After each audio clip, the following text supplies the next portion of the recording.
Hello, and how are you today? I hope you're doing well. Sincerely, I do.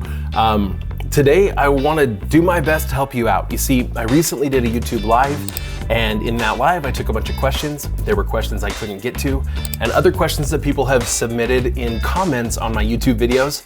And my goal is to try to respond to as many of those as possible. If you have other questions for me, put them in the comments here. I'm gonna do my best to try to answer your questions in future YouTube Lives, in videos like this one, as well as oftentimes when I can, I'll respond to them right there in the comments.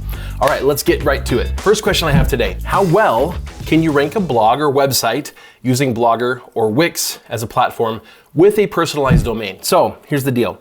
When you use other platforms like Blogger, like Wix, even WordPress.com has this, Squarespace, you can set it up with a domain that's like yourdomain.squarespace.com or something. They're talking about you get a personalized domain. For that, you're gonna be paying, right? You're gonna pay, usually you're gonna register the domain through them. It's actually gonna be more expensive to do all of it this way probably than it is just to set up a WordPress blog using WordPress software, WordPress.org, which is free, and just get your domain and your own hosting. But if you decide, you know what, I really don't wanna learn WordPress, I really just wanna use like Wix or Blogger or something like that, that's okay. Can you rank well? Yeah, totally, why not? Really, Google doesn't care what platform you're using. They care about what gets shown to them and what gets shown on the web. Now, here's the thing. WordPress is pretty well optimized for written blog content. And there are tons of really great SEO plugins that are gonna help optimize things a little bit further just to make sure the right information is getting passed to Google. But honestly, the difference that makes compared to just the content you put out is pretty minimal, as long as you're putting the right stuff on your website and making good content.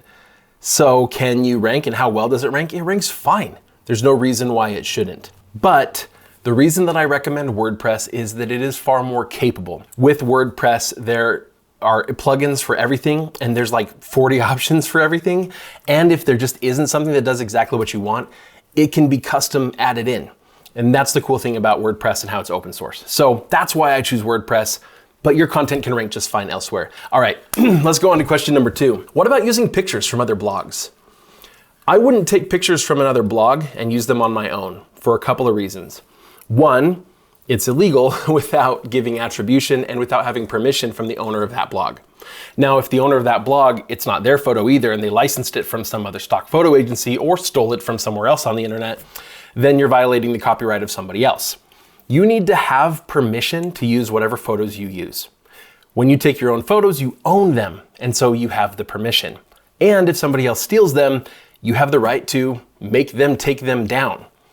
When you borrow without permission photos from somebody else, you can't protect that in any way. Now, the other thing too is that when you're using the same photos that are used on other websites, it detracts a little bit from the credibility of your content.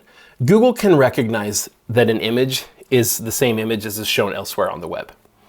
The more original and unique you can make all of the content on your website, including the images, the better.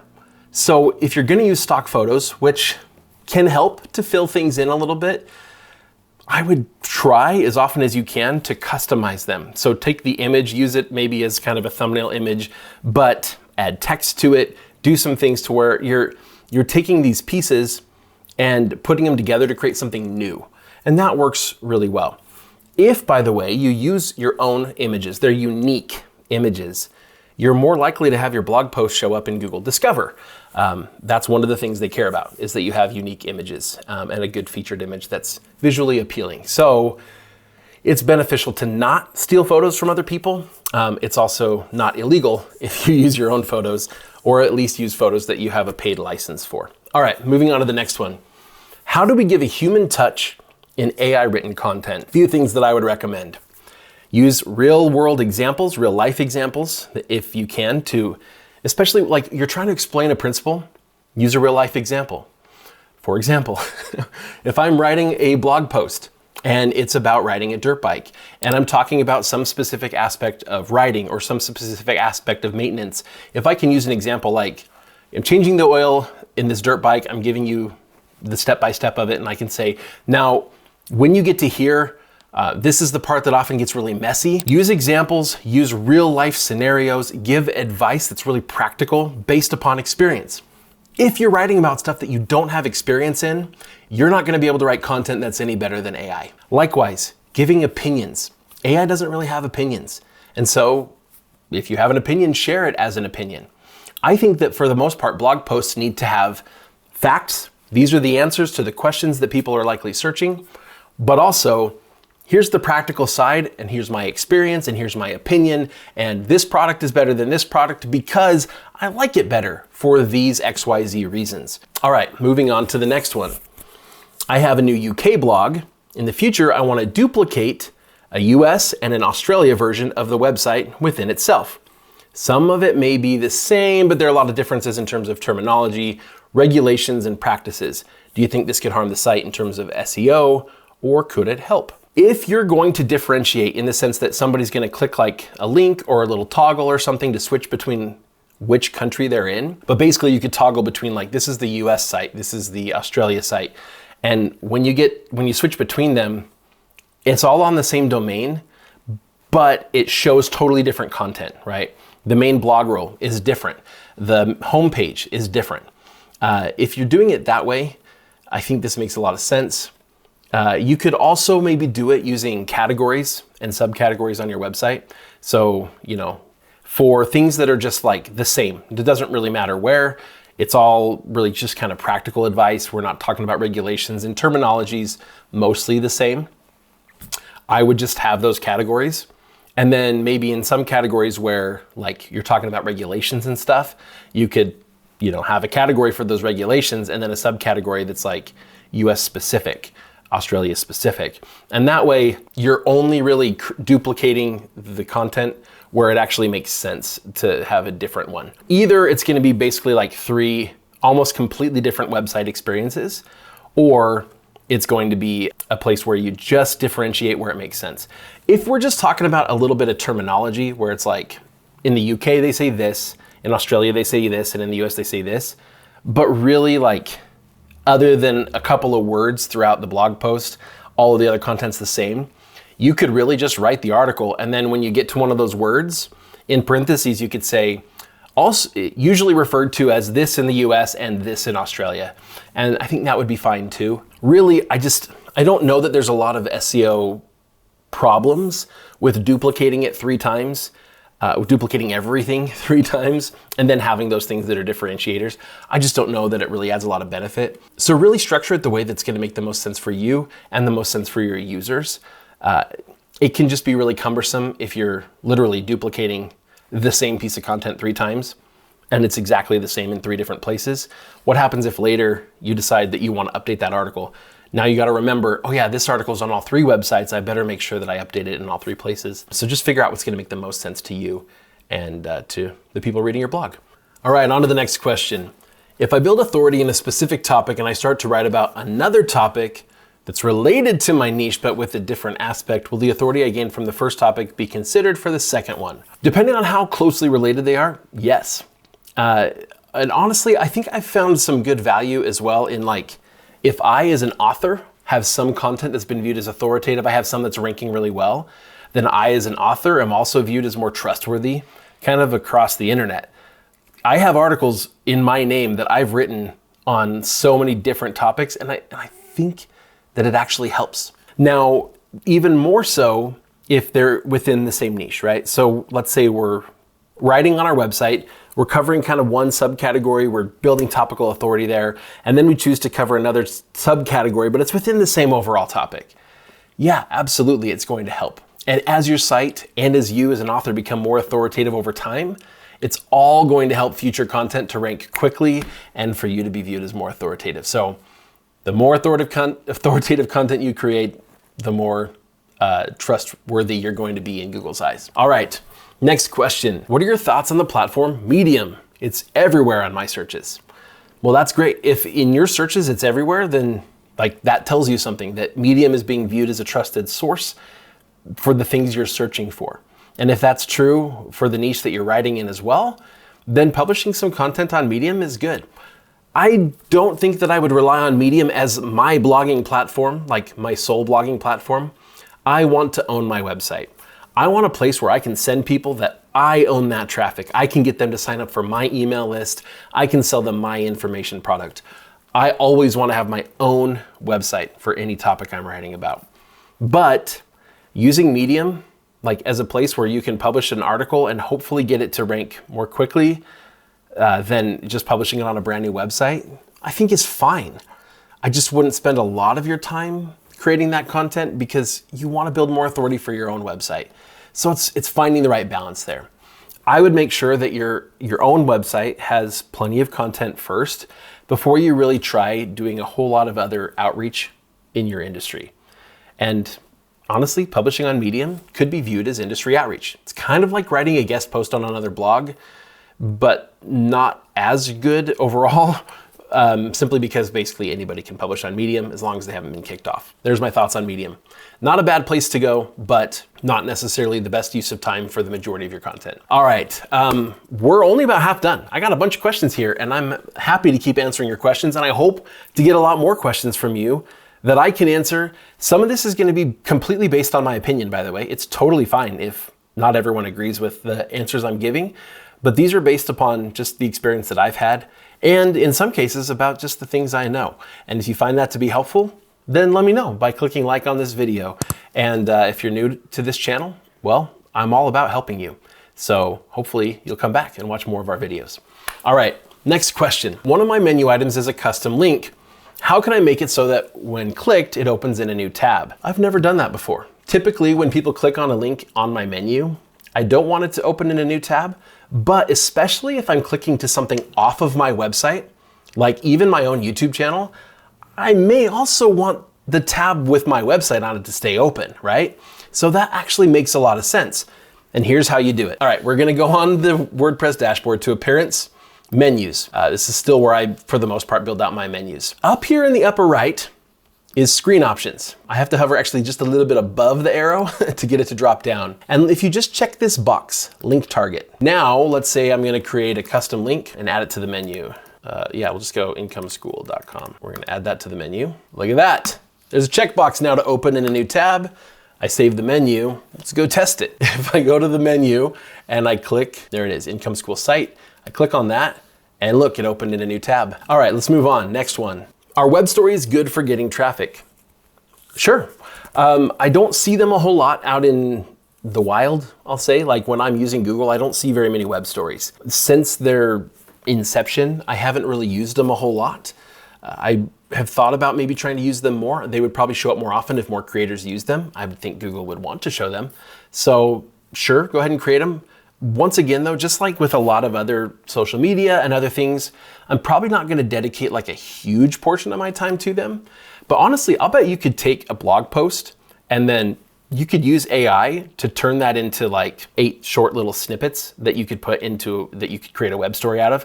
I'll bet you could really like speed up that process pretty fast and make web stories pretty quickly. I think that could be cool to try. And I think I may just have to start trying that. All right, is starting a blog profitable in the era of AI? Yes, profitable is actually a pretty low bar to set because it simply means that we make more money than it costs. There are a lot of businesses that are not profitable because it costs a lot of money to start up. A lot of times you need a lot of materials, or you need an office, or you need a storefront, or whatever it is, right? When it comes to a blog, the cost is so low, you don't have to make very much money to be profitable.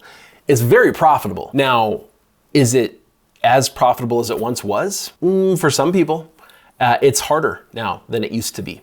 In the era of AI content, we're needing to adapt. And we haven't 100% like totally nailed it to where every time like everybody's succeeding. But I think we know exactly what we need to do. It's the stuff we've been talking about here on this channel. But I mean, like we talked about in that YouTube live, I shared Casey Botticello's case study just from this last year in the era of AI, where he's just totally killing it, like making loads of money from this one blog that he started a year ago. So is it still profitable? Yes, but it's not as easy as it once was. So we need to adapt, and that's what we're doing. We're adapting. So if you keep following us and stay subscribed to this channel, you're gonna hear exactly what we have to say as we learn new things and as we test new things for you. That's what we're all about. If there's something, by the way, and if you want me to test, let me know in the comments below. Okay, should you add affiliate links to informational content, or is it not good to butcher good content with affiliate links? Well, affiliate links don't have to butcher your content. I put affiliate links in informational content all the time, but I put them in when they seem natural. So if I'm answering things that you need to buy for your camper, they don't come with the camper, but everybody that has a camper needs one. And so we would literally just be like, you're gonna need one of these white hoses. It's for drinking water. It's white so that you always know that it's only drinking water that goes through it, so it's safe. Well, then what do? We link to a white hose on Amazon. And it didn't really matter that they buy that one, and we were upfront about that. Other times in informational content, we'll answer questions about specific products, and we'll wanna share a very strong recommendation for a product. Absolutely, I'm gonna put an affiliate link there. Am I gonna take an informational post and spam it with 20 affiliate links just because I could? No, I'm not gonna do that. So we just wanna be careful and make sure that the affiliate links make a lot of sense for the content we're writing, and then we're just not overdoing it. All right, moving on to the next one. What about B2B freelancer websites of bloggers and copywriters? So you're a blogger or a copywriter, you write articles for other people, you have your own website, so you're writing articles for other blogs. Your target audience are prospective clients. They want blogs, emails, newsletters, white papers. How can B2B freelancer websites rank in Google? Well, what kind of stuff do I need to know if I'm looking for someone to write a blog post for me? What are the questions I might ask? Especially if, I'm seeing me as the example, but what if I'm kind of a beginner blogger, or I have never hired a freelancer before to write for me? What are the questions I'm gonna ask? How much do freelancers charge to write articles? How good are freelancer articles? Think about the questions I'm gonna have and answer those questions. That's gonna go a long way. You can also write blog posts that are just about how to write really good blog posts, how to write really good email copy. Giving people some of the answers. A lot of them aren't gonna want to write their own content. The ones that do want to aren't gonna ever hire you anyway, but you might as well write the content that helps them write better articles. It's kind of like a dentist, right, who wants to rank for local search. They're gonna write articles about dentistry, but it's like, by teaching me how to keep my teeth clean, you're gonna get less dental work. No, you're not, right? Everybody needs dental work. So it's still better to write about how to keep your teeth clean and to write about what dental procedures there are and how much they cost and all those sorts of things. Write about it, because that's gonna make you more authoritative in the subject, and it's gonna make you more trustworthy to Google and to other people. All right. This one was not a question. This one was a comment made on the video of the live, because I made a comment about companies that charge $10,000 or $20,000 to build a website for you, and it's not any better than what I could build in an afternoon. And so they said, I'm sorry, I couldn't disagree more. This may be the case for the vast majority of web developers, but my agency would never let something leave our hands that doesn't blow anything out of the water and is stacked with everything you could ever imagine considered. You could have phrased that a little better. When you're making content, especially live, chances are you're gonna say things that could have been phrased better. That's true. And if I phrase something in a way that felt offensive to you, I'm sorry that hurt your feelings. That said, you made my point for me. That may be the case for the vast majority of developers. I never said in my YouTube live that all all website developers do what I was describing. I didn't say that. And you just admitted that may be the case for the vast majority. I was specifically talking about a course that I'm working on that teaches people how to build their own website and give them basically everything they need for most people that have a business. And so I'm putting together, it's a whole series of courses on internet marketing for businesses and how to rank well on Google if you're a business, how to make your own website, because there are agencies that charge thousands of dollars and hundreds of dollars a month for hosting and ongoing SEO support that aren't doing anything. So I'm sorry, again, if something I said offended you, because it doesn't apply to you. Chances are I will say things that don't apply to many of you.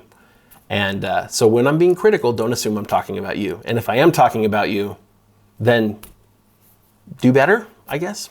Anyway, I'm not trying to be a jerk here, just trying to clarify. All right, last question for today. Where is Project Charity? Project Charity is in the pipeline, but this year, and last year, frankly, I had to cut some things for the short term because, like everybody else, I have to prioritize. And so Project Charity will happen, but in the short term, it's not something I'm actively working on. I'd love to get to it soon. Let me know what other questions you have. Check out the other videos on this channel because we're all about helping you be a successful content creator. And if you haven't yet, by the way, check out Channel Makers. It's one of our other YouTube channels where we talk about video content, YouTube. And check out Creator Files. We have a podcast. It's super good. Julia runs the podcast. Nathan's on a lot of the episodes. And it's all about content creation. And we're interviewing really cool people and talking about lots of interesting things. I think you should go check it out. It's on YouTube, but it's also on all the podcast players. So look up Creator Files. And I hope to see you in our next video because it's gonna be good. Thanks, we'll see you there.